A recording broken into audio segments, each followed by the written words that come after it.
This is a digital identity profile, your secure digital signature for signing professional documents. I'm Evan Brooks, Certified Support Engineer. A validation failure usually means your security software can't verify your credentials. Let's check your software version and password to get you signed in.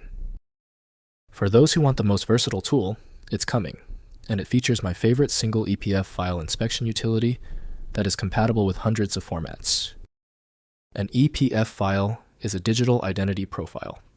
It acts as a highly secure container for an individual's digital signature and credentials used to legally sign documents, like engineering blueprints or legal contracts. Because these files hold sensitive cryptographic keys, they are protected by high-level encryption.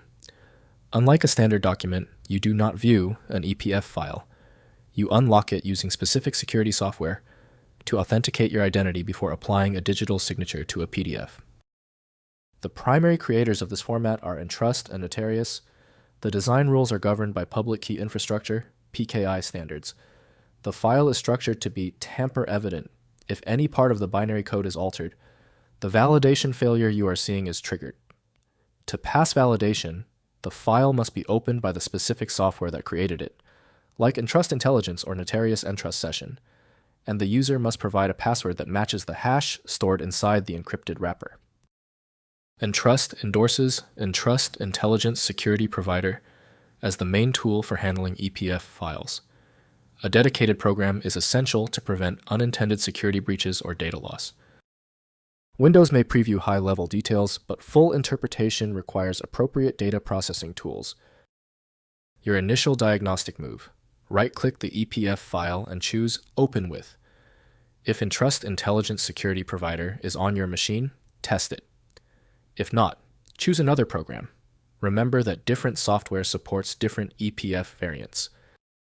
When your EPF file does not open, it is usually a small issue.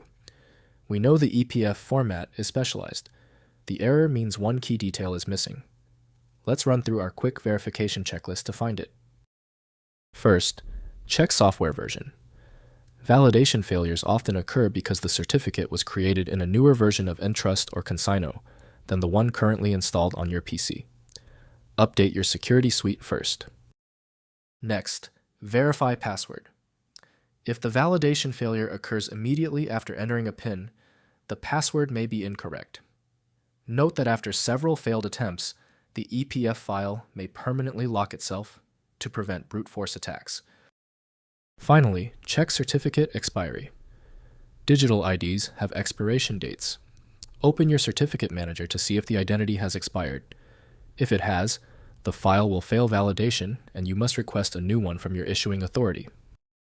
If compatibility checks failed, it is likely because the file extension name is shared by different developers for unrelated formats, causing your PC to use the wrong reading language. One helpful next step is to try a utility that attempts to bypass standard file associations by using raw-level data inspection to better identify the file's likely origin. Since the manual approaches didn't work for the file, the smart move is to use FileMagick, which provides the one-click solution you need. Available at filemagick.com. If your issue is resolved, please comment "Fixed" below. Subscribing is the best way to keep getting help.